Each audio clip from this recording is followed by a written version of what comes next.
Before we get started, does anyone want to get out?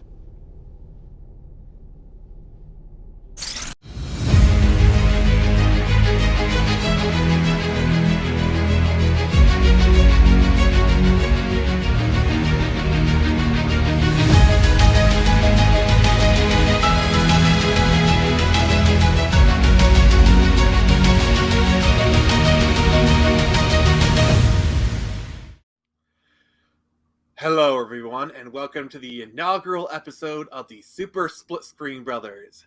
I am the red split screen brother, and otherwise known as Nick. I got my red on, which now that I think about it was completely accidental. I just wanted something nice out of the closet, so I grabbed this. This I swear, wearing this It's was brand synergy, brother. I did not plan this to wear red but like it just happened. Why aren't you wearing green? I forgot. It's all good. Yeah, we should have talked about this, but So joining me is the green split screen brother, the Luigi to my Mario, if you will, Jared. Hello. I prefer Master Chief, but okay, I'll go with this.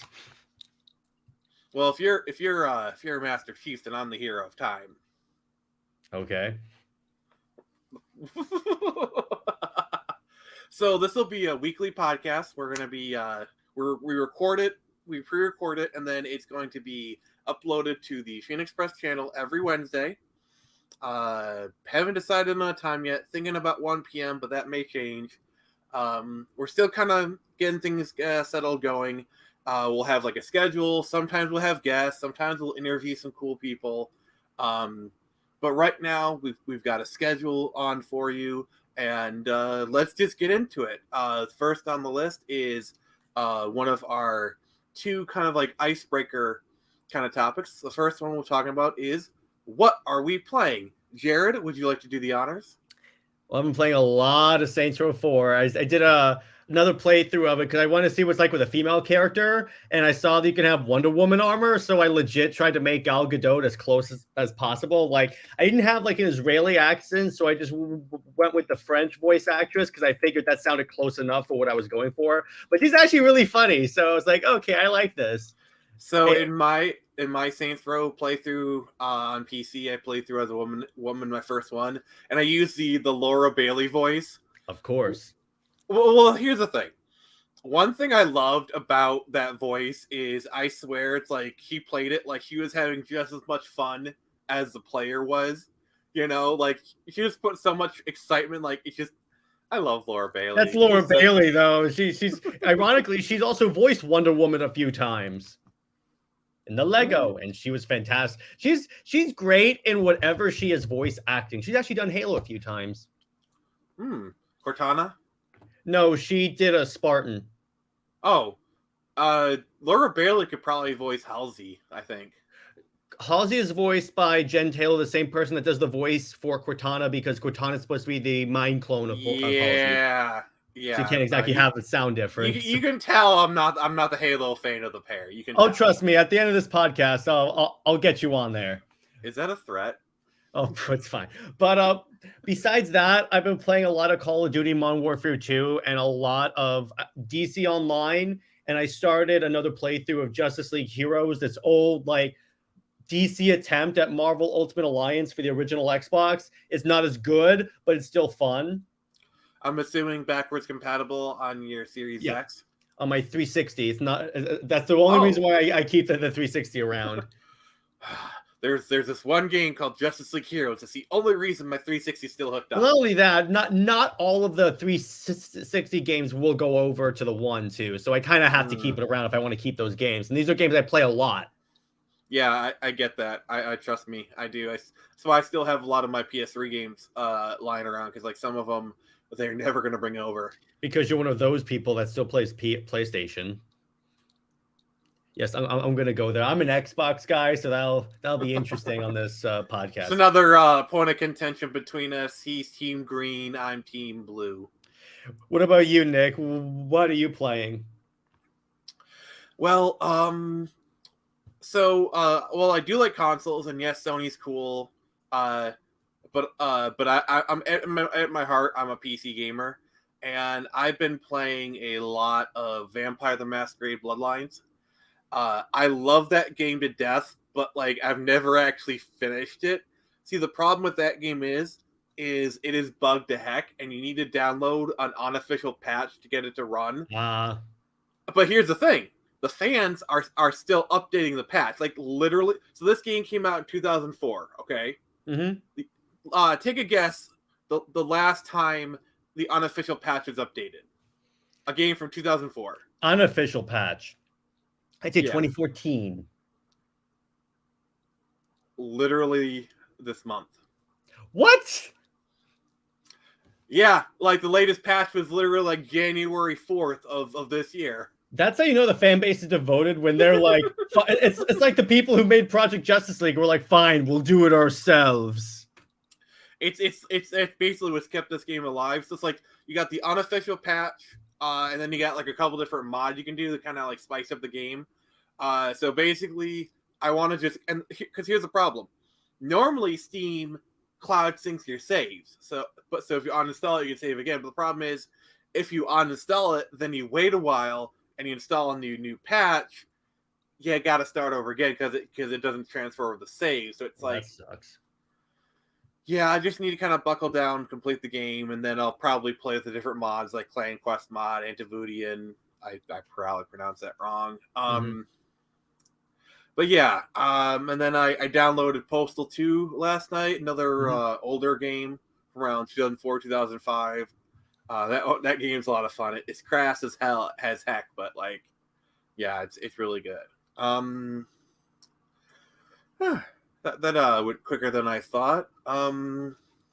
You feel like talking about some news? Heck yeah, let's go to our news. So the first topic that we have lined up is limited run games. Oh boy.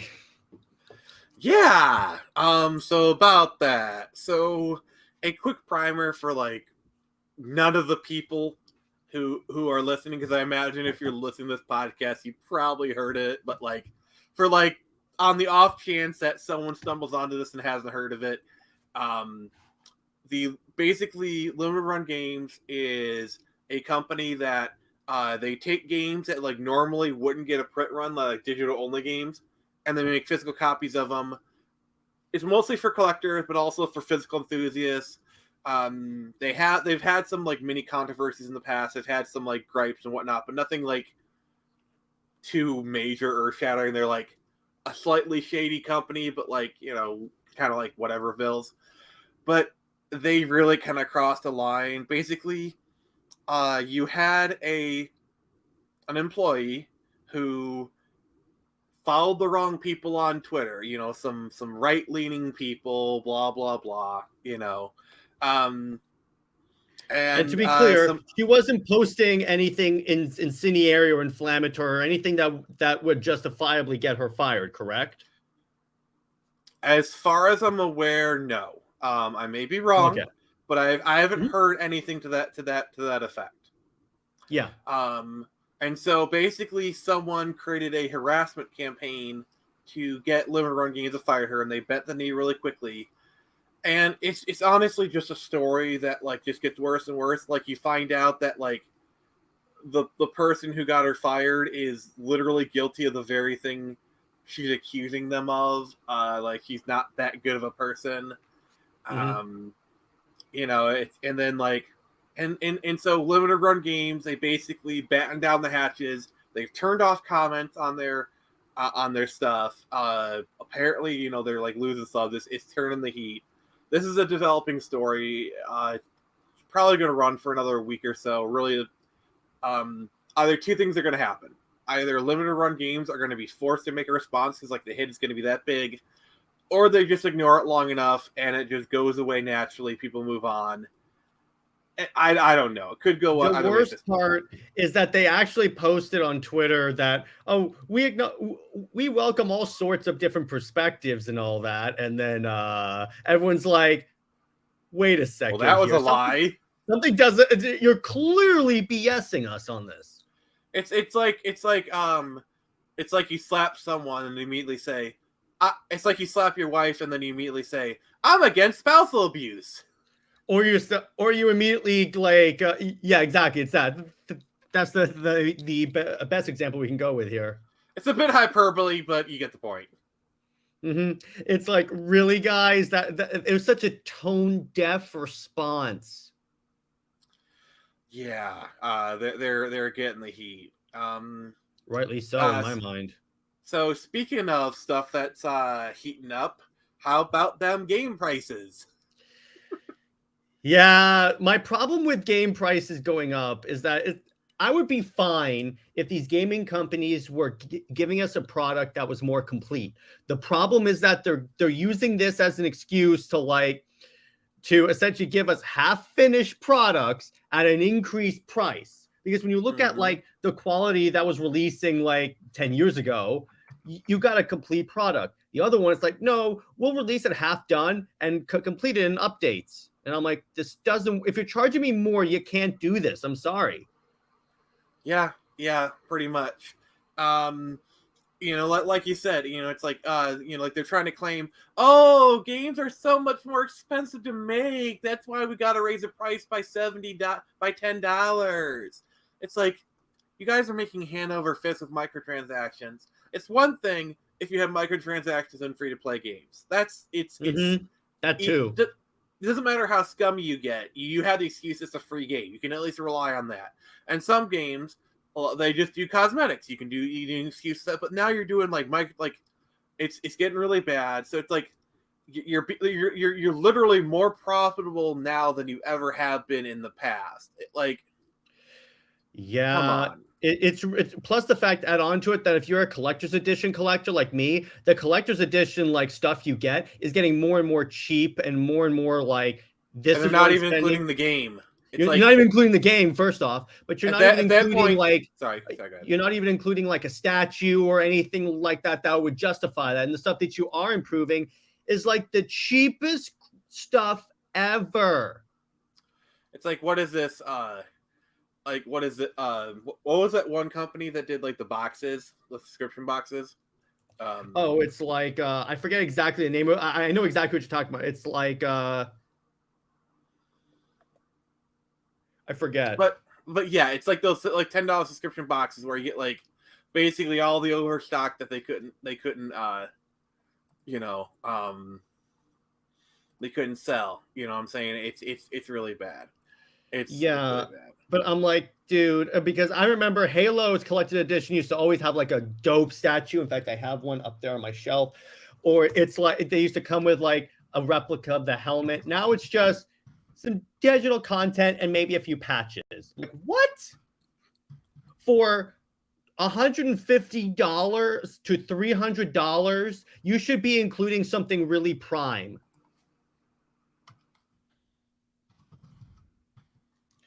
So what do you think, Nick?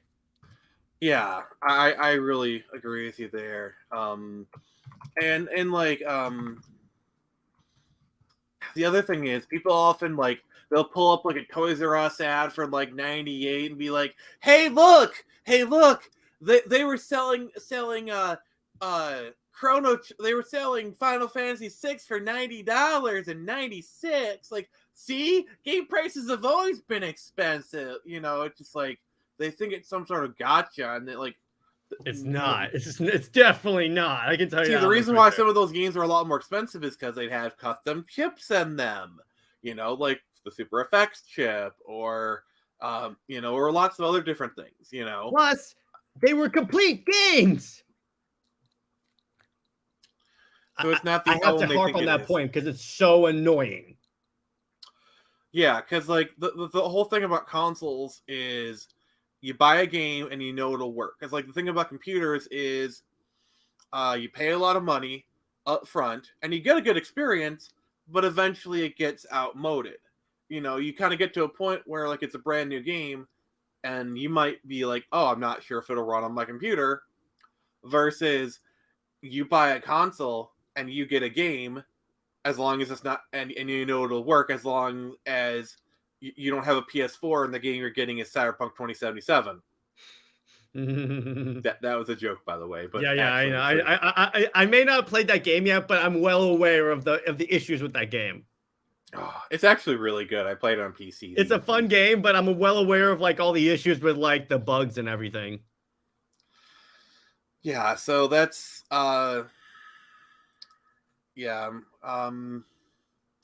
you know, I don't think there's kind of a finite limit to we can talk about this. How about we talk about something that's a little bit more infinite?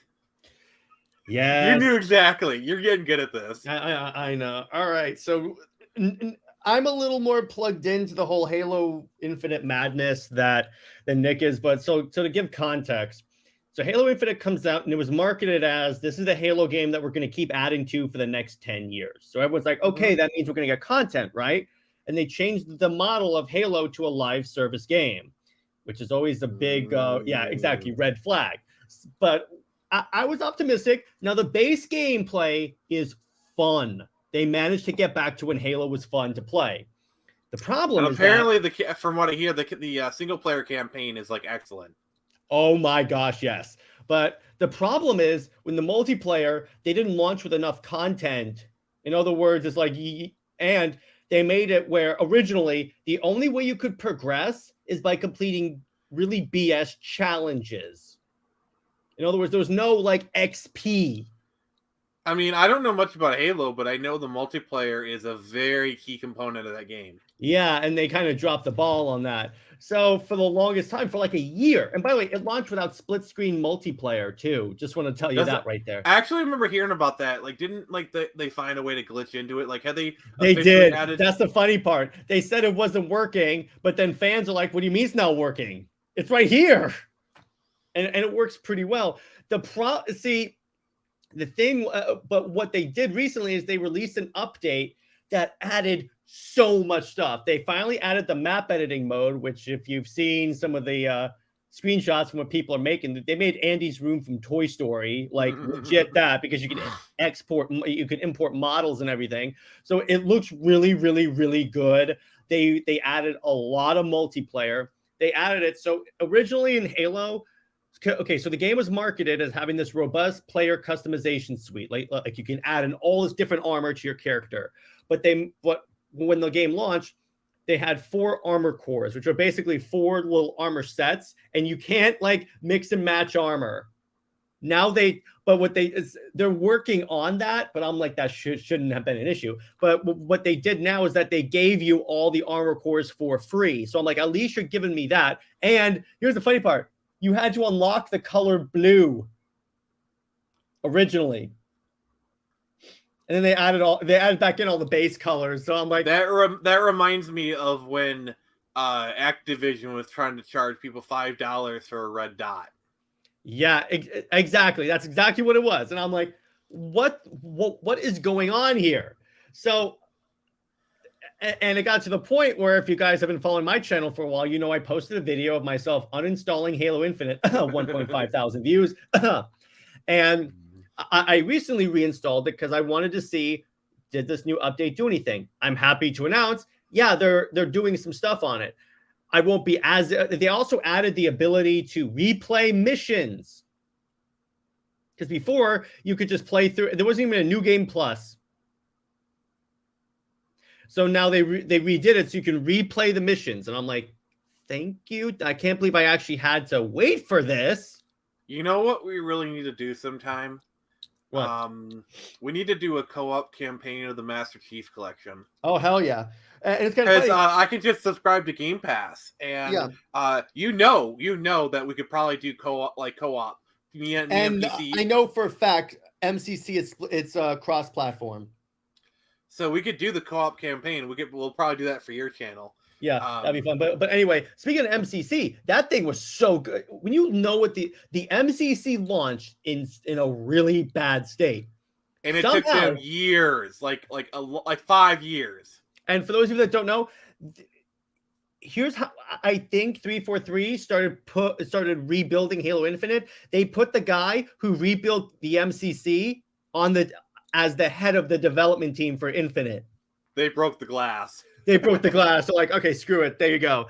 But it's like, see, here's the thing. It's like 343 keeps making all these mistakes. In 5, first off, in 5, the collector's edition didn't come with an actual disc of the game. It came with a download code. Second off, didn't have split screen multiplayer because they said it would interfere with the fidelity of their environments. And then they promised that Halo Infinite would ship with split screen. Still hasn't. It didn't ship with it. Fans had to glitch it.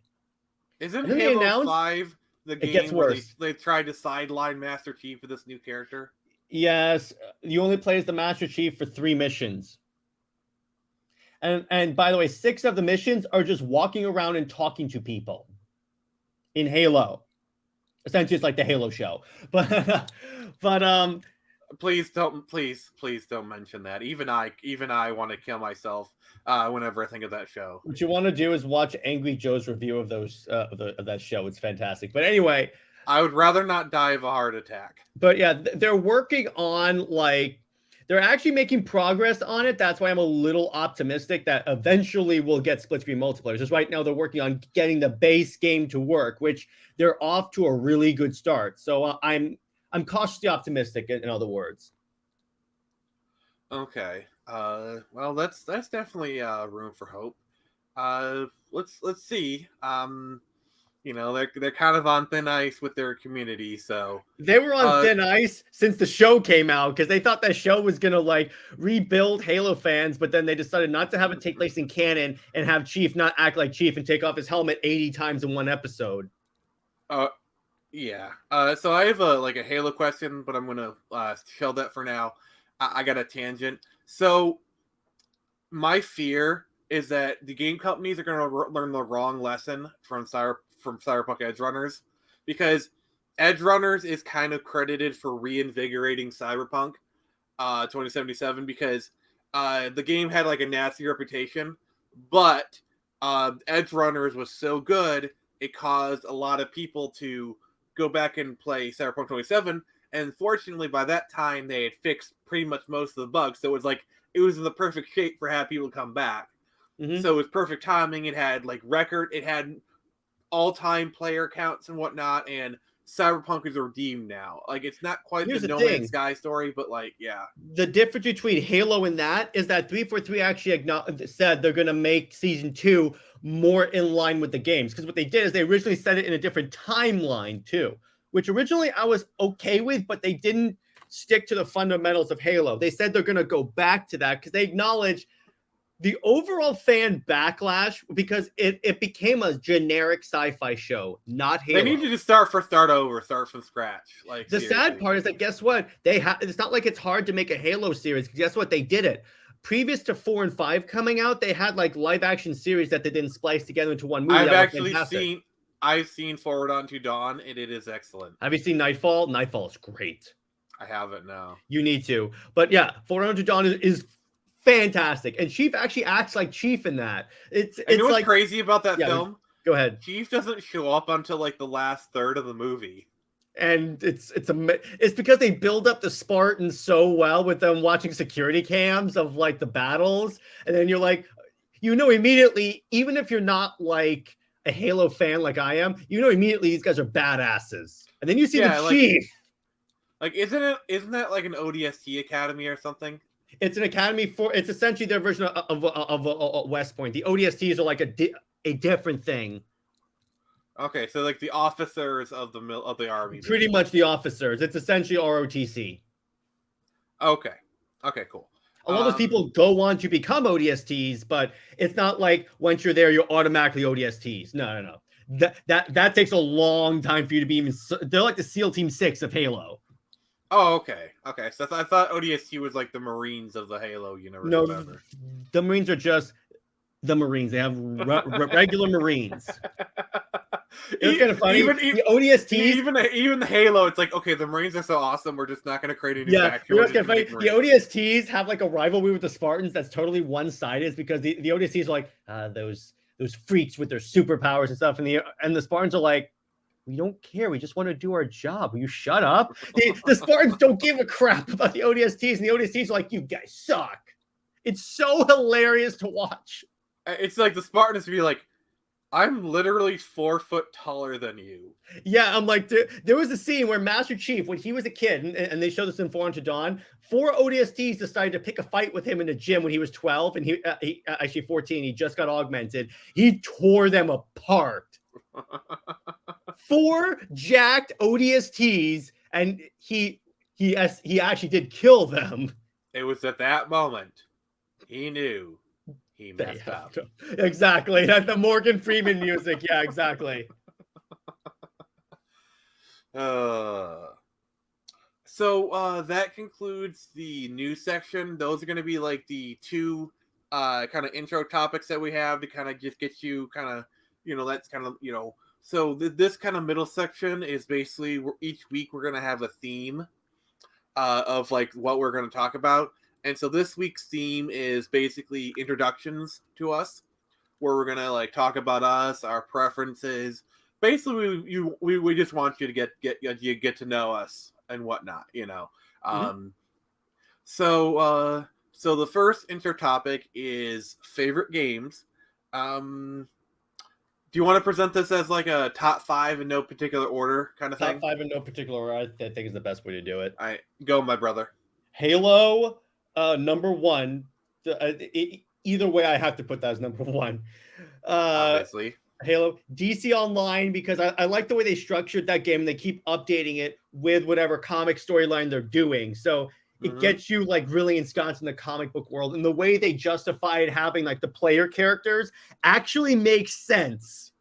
So I really, plus you get Jim Lee motion art. How cool is that? It's actually really cool. Mass Effect, particularly the Legendary Edition, because they did so. They did an amazing job with that, because you even get the pre-order DLC. Like they give you everything that's ever had the word Mass Effect on it. Except for the butts. Yes, but and also except for the animated movie that they made, which is really cool, called Paragon Lost.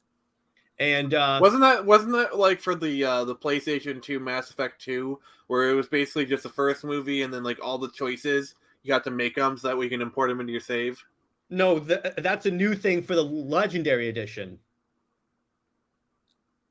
Mm? Before, if you imported a game, it would make like it had a preset like group of decisions. So if you just did a new game, it would just make those decisions. Mm. In other words, if you started with 2, it had a set of like of stuff from 1 that you would make. I know this because I started with 3 and it did that for me. It was only in the Legendary Edition that they allowed you to make those choices. So if you were starting a new game, you could make the choices you wanted for the previous games. And it'd be a motion comic, Interesting. which is actually really cool. But I love Mass Effect, even though the ending was a little meh, but I very much enjoyed like how they made you care about the different like crew members, kind of because it's the same people that made Knights of the Old Republic. So of course they'd be really good at making you care about Mm-hmm. the party characters, and each one was like unique. Each one felt they really immersed you in this world. It was really cool. 4, Injustice, because that's like one of the few fighting games where I am a beast in. No one defeats me as No one has defeated me as Wonder Woman. In other words, I play as Wonder Woman. The reason is because when the Wonder Woman movie came out, they did like a promotion where you could unlock her armor from the movie. But you had to, but in order to be able to equip everything, you had to have your character at the level cap, which was at the time level 20. So I grinded with Wonder Woman for so long. So long. So I learned that character backwards, forwards, and sideways. Plus, she's like my favorite. The Trinity are my best characters in that game, and Darkseid Of before the course. Darkseid. Of course. But it's kind of funny. When I was going in, I was debating if I should pre-order the character, and then the GameStop employee says if you pre-order, you get to play as Darkseid, and I was like, say no more. That's literally all you have to say for me. Shut up and take my money. Yeah, and Darkseid is a beast in that game because he's Darkseid. But and then 5, and again, I have other favorites, but these are just the top 5s that I would play on a regular basis. Is Saints Row 4, because that game is ridiculous, and the way it's basically a game version of the Matrix, only a lot more comedic. Because when you look at the plot of it, yeah, it's very Matrixy. Which reminds me, have you ever played Matrix Path of Neo? No, I have played the Matrix Unreal 5 demo, which was fantastic. A little boring, but it was okay. That game's pretty fun. It's a bit janky in parts. It was for PS2 and Xbox, so I think it might be backwards compatible. I Mhm. think. And then my what's the word for honorable mention? Ghost Recon Wildlands, because you're basically a special ops team tearing apart a drug cartel, and the map is all of Colombia, literally the entire country. Isn't that the one where they had like the Splinter Cell DLC and like They have Splinter Cell. They have previous Ghost Recon games show up. They have Rainbow Six Siege characters show up. That's the thing about Ubisoft. They kind of linked all of their IPs. Because I think with Splinter Cell, they actually like made a reference to like Metal Gear Solid and Siphon Filter, and then like you have like it's just me. Like as I've actually seen that cutscene. It's just like that hits hard. Like that scene hits hard. Plus the fact, if you played Assassin's Creed, you get an Assassin's Creed like tactical outfit. And oh, by the way, you get to fight the Predator. And that is like one of the hardest missions in the game when you get to the actual fight, because he's throwing those razor blades at you. All of a sudden, you'll just be standing there, and all of a sudden, you see a laser beam coming towards you. And I'm like, oh no. Did you play the Call of Duty event where they had Godzilla and King Kong in there? No, I saw gameplay from it. Oh gosh. I don't know what to make of that. It looks weird. I did play the Call of Duty Ghosts game where you can play as the Predator. That was fun. I played the Aliens versus Predator game. That was terrifying if you're playing as the humans, but so fun if you're playing as the xenomorphs or the predators. Have you played Predator Hunting Grounds? I don't have a PlayStation. Yeah, because I think that's the game that was made by the people who made the Friday the 13th game. I've seen gameplay from it, and it looks really good. Yeah, that Friday the 13th game, it's really sad because apparently it's really good, but they had to stop. They literally couldn't develop any more for it because like the rights controversy and whatnot. So like literally they couldn't, even though the game actually was pretty good. So they took that concept and applied it to Predator, and apparently the Predator one's pretty good. Mm-hmm. So my favorite games in no particular order. I don't really have a top one, but like just off the top of my head, GTA 5 would certainly be one. I love that game. It's the first GTA game where like the controls are perfect, are literally perfect. Yeah, like, it's just so easy to control your character, to do what you want. My problem with a lot of the older GTA games is the controls have always been a bit janky to me. The thing that I hate more than anything else is when you're trying to fight with the controls. Like, I want to do this. I know I can do this, but like it's just the control scheme just doesn't really work for you. It's like it's just frustrating. But GTA is so really cool. The details are there. Like, for example, usually when you're running and you press like the jump button on the ledge, you'll jump over it. But if you're at the car and like you're running towards, like, say this is your hood, if you're running towards the hood, and you do the jump animation, you'll actually slide across. That's so cool. Yeah, like I just love the details of GTA 5. GTA Online, I think, is probably the fairest of those kind of like heavy microtransaction games. Big Pokemon fan, Pokemon Silver, so that's number 2. Probably, like, even though I don't really play this game very much, like, actually, no, I'm just gonna go Sonic 2 is always good. I'm always up for booting up a game and doing that one. Right. So I got 3. Let's see here. Golden Sun is probably my favorite game of all time. And then to round out that list, I'll probably say Crash Team Racing. I am a beast at that game. Honorable mention go to some games like Diablo, Jade Empire, World of Warcraft, and then pretty much Legend of Zelda. Mm-hmm. Great choices. I love those. Yeah. So this is the next topic we got is really going to show kind of how different we are as gamers. We're talking about genres now. So basically just kind of lists like your favorite genres, not really any cap on it, like maybe keep it like 5 to 10 genres or whatever. So I'll go Oh, Actually, that. no, you can go ahead. So I'm a big RPG fan, racing. I like shooters like FPS games, but I tend to more like the boomer shooters like Doom, Quake, Dusk, like those That ones. Doom 2016 game is like, oh my gosh. That's the way you remake a game and actually remake a game. Yeah, chef's kiss. Mwah. That game is just great. Usually like open world games, like action games. I do enjoy like some racing games, platformers, the occasional MMO, though I haven't really gotten into those as of late. Jared, what are yours? FPS, number one because I like because those are like the oftentimes the most like intense and the most like really like immersive What games. I type think of FPS? Because like there's kind of a distinction to be made. military and sci-fi are my typical go-tos for those. Mm-hmm. And then RPG because I like the ability to become my character. What type of RPGs? Like, do you like the JRPGs, the Western RPGs, like the CRPGs? I would whatever Mass Effect is, I guess. I'm not really Mass familiar Effect with that. is like a Western RPG. It's Western RPG, yeah, Western RPG. I said I don't want an RPG that has like too much stuff I gotta manage and do because then it's like it's overwhelming. Then I like any type of superhero game, really Marvel, DC. It makes no difference to me because I like them all as long as they capture the essence of like the character, like Arkham. That all the games really nailed what it's like to be Batman. Let's face it, like really nailed it. So one of your favorite games must be Superman 64. No, but Superman Returns is actually really good because okay, say what you want about the gameplay itself. It nailed the concept of having an invulnerable character because the city was your health.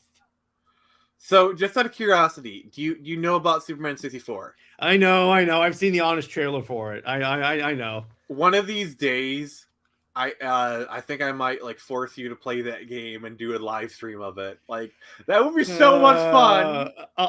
And then I'll be like, can I leave Lois Lane? I think probably what we do is if we're ever doing like a charity live stream, I could be like, so sir, for third donation, Jared will play Superman 64 for a half an hour, and he has to play it for a half an hour. And leave Lois Lane. I have to say that's a reference to my previously uploaded video, but I have a new one today. But I'm not promoting my stuff right now. But I like, but yeah, see, they could do new stuff with the characters. They just can't like go too far away from what it's like to be Superman. And that game definitely goes too far away from Superman. But what if the game just omits Lois Lane entirely? Oh, I'd love that. There you go. But that's obviously where I stand on the whole Lois Lane versus Wonder Woman debate. But yes, you just lobbed an incendiary grenade into the community. Hey, I'll get you views, dude. But anyway, can't argue with that.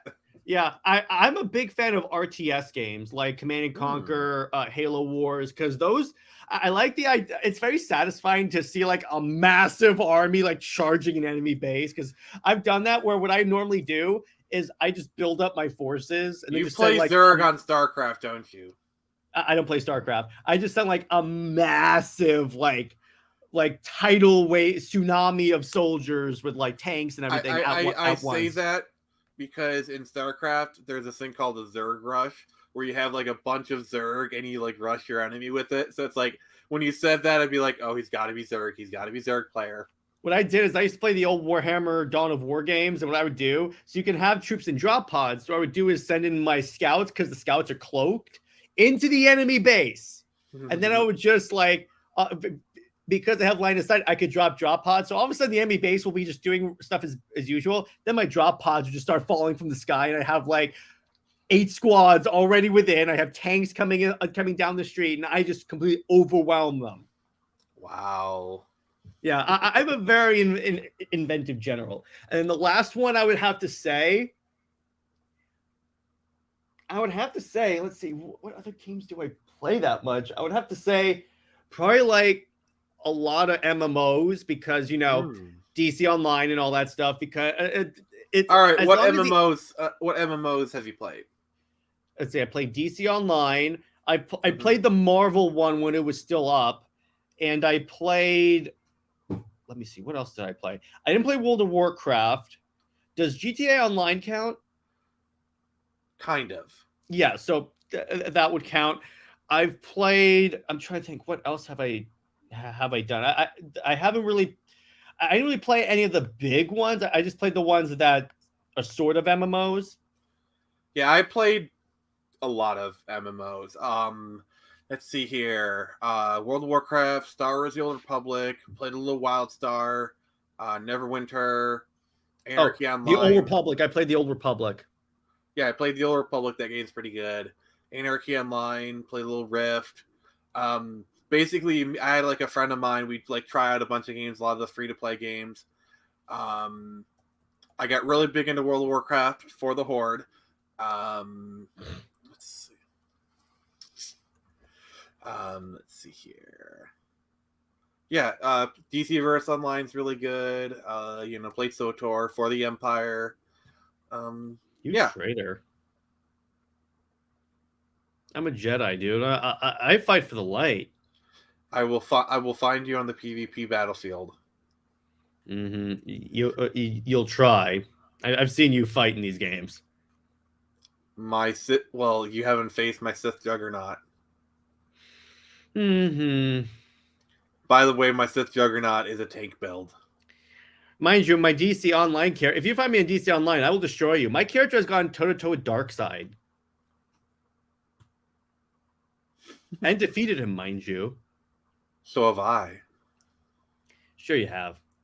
Okay, so what's your build on DC Verse Online? So mine is I'm sorcery, guns, and my movement speed is flight. I use flight because that's the coolest one for me, I think. I'd say acrobatics is a lot. Acrobatics is a lot more fun, I'd say. Yeah, because true. Flight is not as active versus acrobatics. It's a lot more fun. You got more movement options. Speed is kind of is just it's cool, but like limited. Flight, it's basically acrobatics hits the kind of sweet spot between like utilitarian and fun. Mm-hmm. Whereas flight is all utilitarian, not so much fun. It is if you have wings, because the wings actually flap. Oh yeah, my character has wings because he's called Dr. Strangeglove. He's basically got like this kind of like hooded suit kind of thing, but he's got like demonic arms, demonic feet, and like demonic wings. He's basically a demonically possessed sorcerer. It's really cool. Me personally, my build is like, first off, I'm more on the Superman as my mentor because he's my boy. I love Superman, and I went with like primarily like fire-based powers, and I have Superman's heat vision and Black Canary scream. And in terms of armor, I actually did. So you know how like they have those special vendors who will like sell like special armor? I got the Superman chest, and then the rest of it is the one that Donna Troy is selling because it's like super like Greek myth and looks really armored, and I really love that look. And then I have the Superman cape that has the S on the back. What's your character's name? Trident Wolf, but I need to change that name. I'm going to change it. That was just the first one available because I wanted to start playing the game when I first got it. But I'm going to change it into something more fun. Mine is Dr. Strangeglove. Yeah, that's a good one. I'm still trying to figure out a name for my comic book character. For those who don't know, it's like a parody pun of Dr. Strangelove from the Kubrick movie How I Learned to Stop Worrying and Love the Bomb. Like Dr. Strangelove, Dr. Strangeglove. It's just such a good name. So, going from what we love, now let's go to what we're looking forward to. All right. Okay, Jared, that was perfect. Like, that transition was perfect. You were spot on. I gotcha. Meet Justice League versus Suicide Squad because Kevin Conroy is Batman, baby. And I'm interested to see how they handle each of the different members of the squad. And I'm interested to see if they do like cross-platform, because then if you want to get the game, you, me, Jay Heat, and Taladia could all like load up and pick our characters and just do 4-player co-op. That'd be fun. Yeah, also the fact that this is set in the Arkham verse does open up a lot of questions. Which, because the Batman thing, I'm like, here's the thing. Is this taking place after night? Because if it's not, it's a problem because you would think that the crooks would mention a Brainiac invasion. Yeah. But if it's taking place after night, how is Batman here? Unless they're answering he didn't actually die. Here's my theory. Batman's still dead. It's just the Brainiac nanites are piloting the corpse. It's like a zombie kind of thing. My theory is that Batman did not actually die. What happened was he was abducted by Brainiac before the house blew up, like a second before the house blew up, and then Brainiac brainwashed him and used the contingency plans from Tower of Babel to take out and then take over the League. I mean, it could happen, and I think Wonder Woman's the only. Your guess is as good as mine, honestly. Yeah, that's a way I could see the Arkhamverse doing, because they're good at taking those storylines from like the comics, like Under the Red Hood, and turning them into something more unique onto it. So I'm really pumped for that game. Plus, I'm a hardcore DC fan. I actually enjoyed Gotham Knights for what it was. But besides that, Armored Core, because I can't believe they're making another Armored Core game. By the way, if you ever want to see a really funny reaction, go to Taladia Plays' channel and skip to the part where Armored Core is announced. That moment where Nick realizes it's Armored Core, the mic spiked, so it almost went mute for a second. Then he's like, "It's Armored Core!" It was so good. It's just, I've been wanting a new Armored Core game for a while. It's so awesome. Because it just makes sense because like Armored Core was one of their series where it's like, it's not like it did bad. It had some love. It lasted up until the PS3. And I think it was more they just got distracted with Dark Souls and whatnot.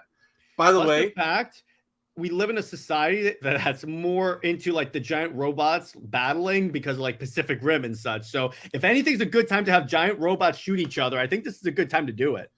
Oh dear God, I love Pacific Rim so much. That's such a good. We're gonna talk about that on Comics League Movie Night. But my third one, Transformers Reactivated. Yeah, that's such a great soundtrack. My third is Transformers Reactivated, because I played every Transformers game that I can, and I'm interested to see like the post-apocalyptic Transformers, because I think that's an interesting way to tell a new story. And what's kind of funny about that game's trailer from the Game Awards, at no point until it says Transformers, do you think it's Transformers? I thought it was Titanfall for a second, and I was like, okay, Transformers, what? Did they ever fix Titanfall 1 and 2? Because I know there's like some really bad hacker problems with it, and like no. I don't think that they fixed the hacker problem. It didn't really bother me because I primarily apparently it's like it was like a problem with the multiplayer. It's been a problem for like over a year, and like it got so bad that people actually hacked Apex Legends in order to get attention on the problem. Like it was that bad. The problem with Titanfall 1, the reason why I hated it is because the campaign was tied to the multiplayer, so I was playing the missions out of order, so I know what the heck was going on. There was one point I played the last mission first. I was like, well, this is dumb. That's the problem with having the single player be part of a playlist, as opposed to the second one. It was an entirely different mode, so drastically improved upon. Plus, you had the mission where we could go backwards and forwards in time. That was really cool. Yeah, apparently, like Titanfall had like really good movement, really good like controls, and you know, they definitely improved upon it really well. The next one I think that I am really pumped for is the Wonder Woman game. Even though we don't have like a lot of details on it, we do know it's going to use the Nemesis system, which is a fantastic idea for Wonder Woman. And it looks pretty much like Assassin's Creed, but Wonder Woman, which I've always felt that type of game will work really well for Wonder Woman. Plus, you know, I really feel like the Nemesis. Okay, I feel like the Nemesis system is like perfect for Batman. Oh, hell yes. It's perfect for a lot of DC characters, because like particularly those ones that like have those distinct Nemesis, like all of a sudden Two-Face would show up. Okay, tangent time. What superheroes, DC or Marvel or anything, would be good for the Nemesis system? Spider-Man. Yes, exactly. I would say so for that. Maybe Captain America. No, Wolverine. Oh, okay. I'm gonna use that as a transition to talk about the games that I'm excited for, because Wolverine game, heck yeah. Yes. I'm also excited for Spider-Man 2. Because I just started playing the Spider-Man games on my PC, and oh my gosh, they freaking yes. what I loved about those games is that they kept adding in the skins from like the movies, where as opposed to Arkham Knight, they like to pretend that game doesn't exist, which I think that what they should have done, add at least a tactical bat suit from Justice League. Start adding stuff. They should start adding stuff in there yeah, go ahead. To play devil's advocate, I think the thing that really helped is that game kept getting released like, oh, PS4, and then they're doing PS5. Mhm. The fact that it came out on PS5 helped kind of extend the life, and then the fact that like it's coming out on PC, like it's had a long shelf life, whatnot. I think Plus the fact, also, one more thing I will say about Arkham Knight. Do you realize how long ago that game came out and still holds up? Well, yeah, it looks better than Gotham Knights, hands down. It does. As someone that enjoyed Arkham Knight, Gotham Knights, I'll tell you, it does look a lot better. Like, oh my god. See, that's why like they stopped the costume, because Gotham Arkham Knight came out really at the beginning of the PS4 generation. Mm-hmm. Whereas Spider-Man kind of came out like halfway to 3/4 of the way through the generation, kind of. Mm-hmm. So like it had kind of a long tail, and because it got re-released, it allowed it to extend it. I don't think we'll see. Well, they're not really doing any new Spider-Man movies here for the next few years, so they can add a few more from like the comics and stuff, because they have a fair amount of really good comic costumes on there. Oh yeah, I've seen that. I was just happy they had the Raimi suit. Yeah, and the Andrew Garfield suit was actually pretty cool that they had on there from the first one. I mean, to be fair, they have the No Way Home suit as well. So. Yeah, I love that. That's my favorite. But yeah, I think that's really my list. I'm mostly FPS and superhero games, I know, but that reflects what I'm excited for. Yeah, so for stuff I'm excited for, so I mentioned Halo. The big thing that I'm excited for is the Suikoden 1 and 2 collection. The what? Suikoden. It's an RPG series for like the PlayStation 1, PlayStation 2. They're just doing Suikoden 1 and 2 for those are games for the PS1. Mm-hmm. They're a type of RPG where like you collect like a huge group of people, like over 100 people you can recruit. Mm-hmm. They have a different variety of play. Suikoden 2 for the PS1 is actually one of the more valuable games. Like it goes for like over $150, $200. Mm-hmm. It's like really valuable. And so they're actually re-releasing it for modern consoles, and not only that, but they're actually doing graphical enhancements, like adding new effects, obviously in HD. They're still using the same sprite art and sprite backgrounds, but like it's enhanced. Like it looks so much better, but it's still like the same art style. Sweet. Yeah. Plus, it's kind of an opportunity to own Suikoden 1 and 2 physical. Mm-hmm. So I'm gonna grab that for the Switch, and I'm gonna be very happy. I was looking forward to the Battle Network 1 and 2 collection, but then they announced the price, which is $60. And geez. Well, here's the thing that really kind of makes me mad. So most of the Legacy collections have been $40, and you get basically the same amount of games. These are all Game Boy Advance ROMs. Okay. Mm-hmm. So the previous collection they did was the Mega Man Zero collection. Okay, which had 4 Game Boy Advance games and 2 DS games, because it was the Zero ZX collection. Yeah, that was $40, and it included 2 DS games. These are all Game Boy. I think there's like. Speaking of game prices. Yeah, and it's like $40. I'm all for it, but like it's just that extra $20. It's just like. Particularly if it's for a Game Boy game, I'm like, it's not like with a console game where you expect it to be like $60 or so, something like that. Yeah, I'm officially paying. If I'm going to pay $60 for a game, it's better be a full experience. Like, that's my problem with a lot of these people is that they're selling like half finished games for full price. I'm like, you don't get to sell me half the product for the full price. Like, Armored Core is probably going to be $70, but. Mm-hmm. I'm okay with paying $70 for Armored Core, because I'm probably going to get my money's worth out of that. Like that one, I don't like that at $70, but I'm willing to swallow that pill. Plus, if it's a franchise you're really passionate about, it's like me with Halo. I don't care if they could go to $70. I'll still get Halo because it's a franchise that I absolutely adore, even when it strays from the path. But if it's a franchise you like, I get the feeling you're more likely to like swallow that pill. Yeah, I mean, for me, it's like I have so many games in my backlog. Sometimes I'm like, okay, I'm just gonna wait till it goes down in price for the sale and then buy it then. You know, like with Cyberpunk, I waited till it was 50% off for $30 and I bought it then. Dude, Spider-Man, those sales. On my Xbox, I got Agents of Mayhem, the edition that gives you everything, for $3. Yeah, the Steam sales are crazy. Like the Dude. Steam sales game. I got Mass Effect for like I think it was like 20 bucks. Not bad for that game. Wow. It's like 20 or 30. I want to say it was 20.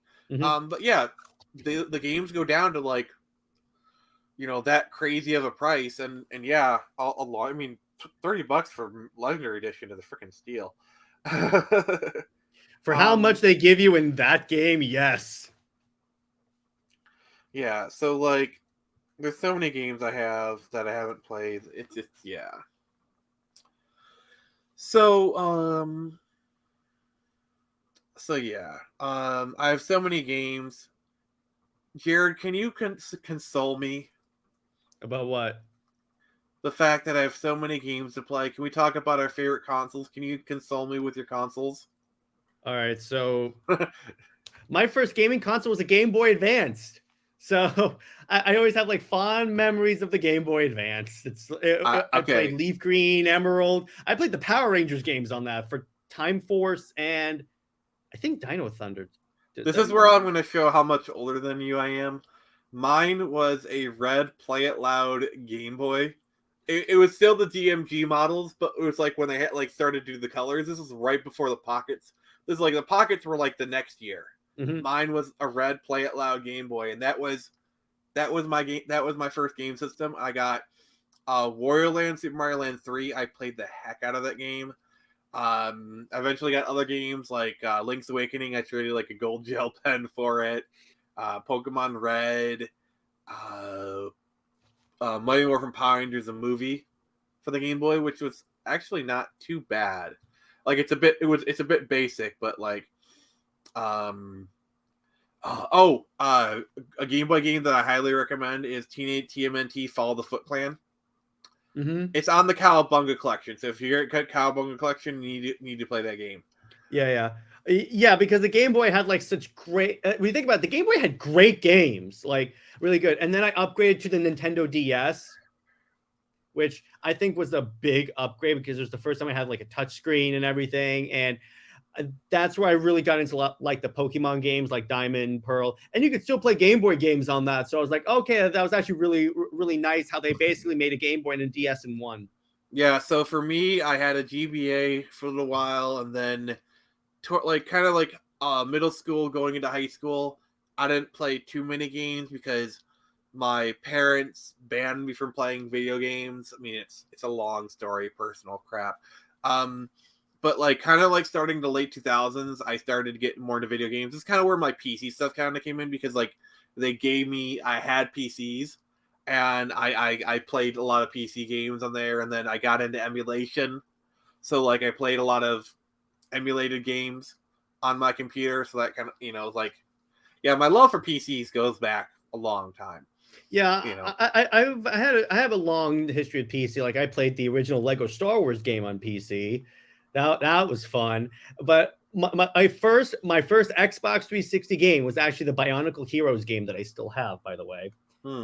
Because I was a big Bionicle guy back in the day. I love that game so much. Oh, I also had the Yu-Gi-Oh game on Game Boy, I think. So that was fun. The one Yu-Gi-Oh game that I played was like Seven Trials to Glory. I remember I played that one a lot. So growing up, we had an NES at my house, and then my grandma had an Atari 2600. So like we're going old school with this one. Yeah. And so, you know, me and my sisters, we played a lot of NES. But towards the late 90s, we got a PlayStation. And then originally it was like the gift was for me and my sisters.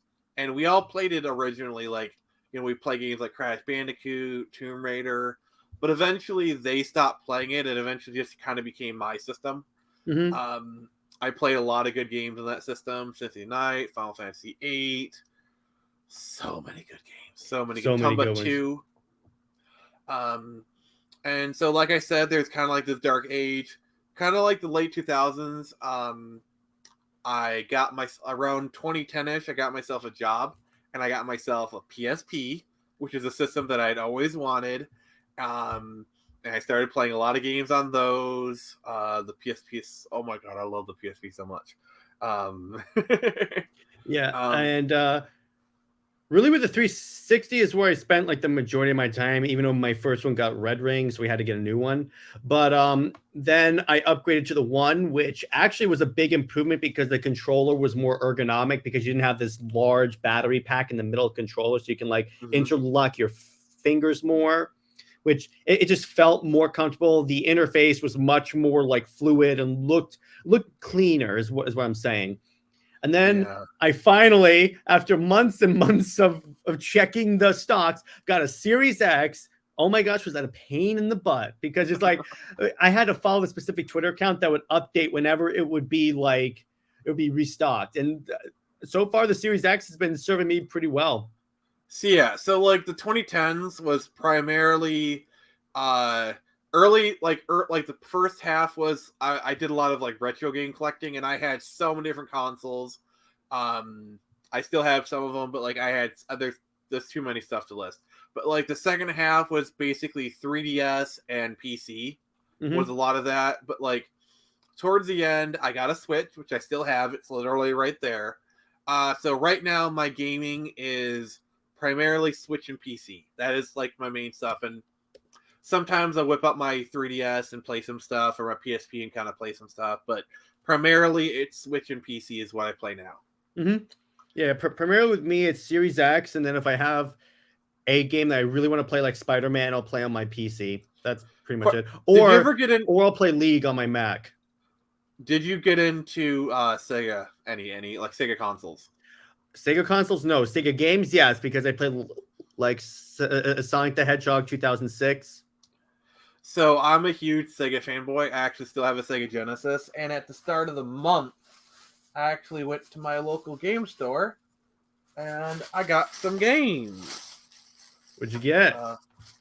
I'm kind of missing one here. And my best friend, nice. His grandma lived right next door to me in Atlanta. Sweet. And so she had a Nintendo 64, and we would just play Smash for hours. And Smash and Pokemon Snap were like our games for months. We were just sitting there and just. Oh, speaking of which, have you played new Pokemon Snap? No, I haven't. For the Switch, it's actually pretty good. I don't have a Switch. I want one, but I don't have one. You need to get a Switch. I'll get one because I needed to play Ultimate Alliance 3. By the way, like they have like the Switch Online, which is like a lot of their older games, online multiplayer with older games. By the way, they have like for $50 a year, you can do the Switch Online, the expansion. They have N64 games, and you can do online N64 games. Oh, sweet! That's fun. By the way, GoldenEye is coming to the Switch. Oh, hell yes! Yes, they're also bringing it to Xbox, so you'll probably buy it on there. Oh yeah, I'll buy that. That's one of those FPS games that you got to get. It's like Halo in that it defined the FPS genre for its time. As long as you're not playing Odd Job, we're good. No promises.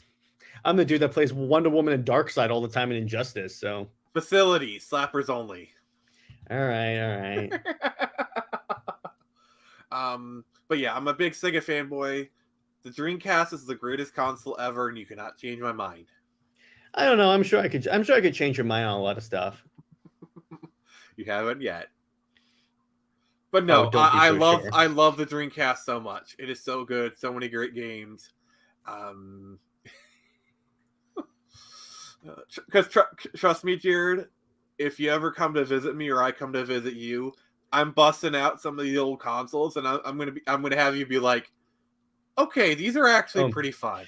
I had a Nintendo Wii, and you know what's my favorite game on that besides Smash Brothers? What? Metroid Prime 3 Corruption. because Nice. pretty much FPS on a Wii game, and you can explore all these different planets. It was really, really, really dope. Yeah, I never. Let's see here. Before the Switch, my last Nintendo console that I had was a GameCube, which the GameCube is actually a really good system. There's so many good bangers on that one. Probably the rarest game I ever owned was Panzer Dragoon Saga for the Saturn, which is a $400 game, or at least it was at the time. So yeah. So we've kind of talked about that. Let's have some fun, shall we? All right. Jared, can you display our basically that's the end of like the theming. Now we're gonna kind of do some stuff to kind of wrap things up and just kind of have a little bit of fun. Jared, can you display our gaming meme of the week? Yeah, that pretty much sums it up. Yeah. So, for the people who are audio only, like if you're not on your screen, or if for some reason we actually get this together and do an audio podcast, the meme says, "Video games don't make us violent, lag does," and it has an anime girl punching a wall. That about sums it up, because I remember, as anyone that's played Call of Duty knows, it's like if you're like on a kill streak and you're doing really well, then all of a sudden the lag kicks you out of the game. You want to punch something. Oh yeah, I mean, like the whole violence in game and toxicity stuff. That's a whole theme in of itself. You know, we'll probably talk about that at some point. You know,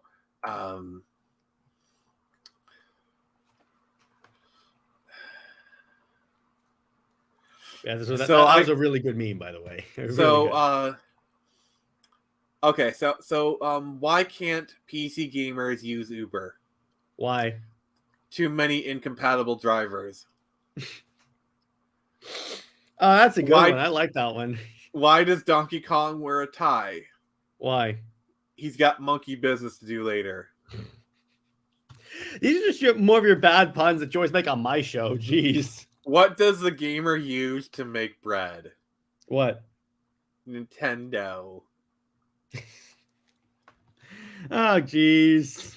Why is French Mario so good at predicting the future? Why? He uses his Luigi board.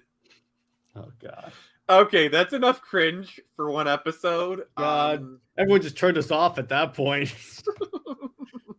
I mean, hey, if they made it that far, I'll take it. So yeah, we're just about done with this episode. If you made it this far, I want you to put in the chat. What should they put in chat? Like, what should they say? Put in a gaming joke. Put in your cringiest gaming joke. No, actually, no. Here's what I want you to put in the chat. I want you to put all your bases belong to us. You know, referencing like, so if you make that way, if you put that in the chat, we know you made it this far. And if you do that, you are awesome. We will give you a special shout out on next week's episode if you do that. Yes, we will. So this has been Nick from the Phoenix Press. And Jared from Comics League. And as always, remember, I can only show you the door. You're the one that has to walk through it.